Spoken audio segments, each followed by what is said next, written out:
Islomni bugun haqiqiy mohiyati eng avvalo insoniy munosabatlar. Zero Alloh taolo Qur'oni Karimda biz insonni bir erkak va bir ayoldan yaratdik. Aslimiz Odam ato Mama Havo onamizdan tarqaganlaringizga bu ishorat bo'lyapti.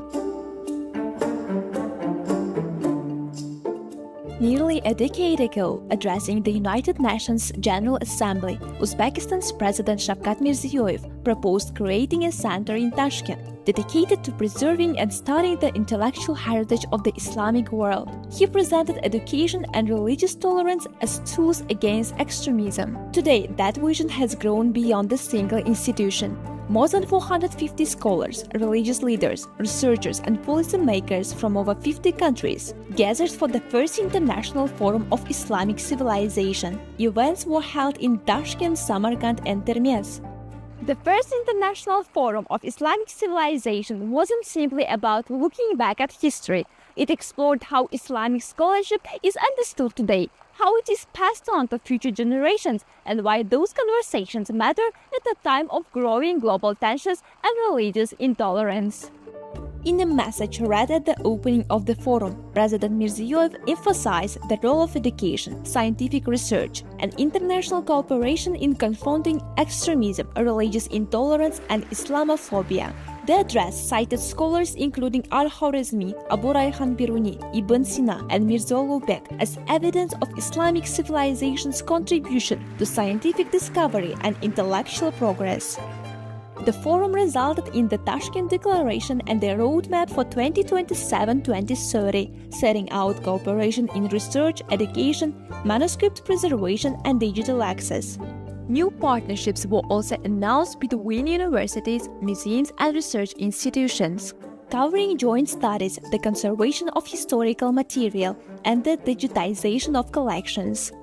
Toma ko'l bo'ri degan bir fikr bor.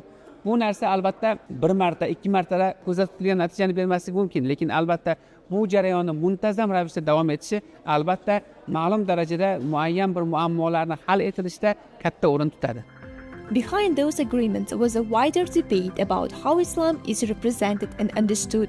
Participants argued that centuries of intellectual and scientific achievements are often absent from contemporary perceptions of the religion.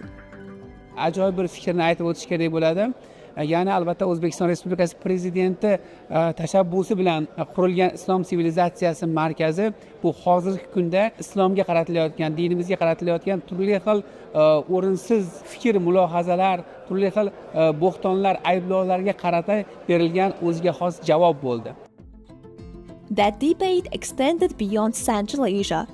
Speakers examined Islam's historical presence in Europe and challenged the idea that it developed separately from the continent's cultural and intellectual history. One of the misconceptions is that Europe defines itself as something without Islam. And I think from my point of view and also from history that the Islam is one of the roots of Europe. Not the only one, but one of the roots. And in the same time as Christianity, as Judaism, also Islam took place in Europe. It was in the same time in the early Middle Ages. The program moved beyond Tashkent to two other centers of Islamic scholarship. In Samarkand, participants examined the legacy of Imam al-Maturidi and plans for an innovation museum dedicated to his work. In Termez, sessions focused on Imam al-Tirmidhi and the expansion of international academic cooperation. The wider aim was to connect these centers of scholarship with the researchers and institutions in other countries, allowing knowledge, collections, and academic expertise to circulate beyond national borders. There is nobody who can change the world, because changing the world means that you change other people. But what here happens is that it is an exchange of wisdom, an exchange of science, and getting more conscious of problems. And if this information will spread from countries to countries, of course, it can change things. Organizers say the participating institutions will now continue their work through joint research and academic exchanges.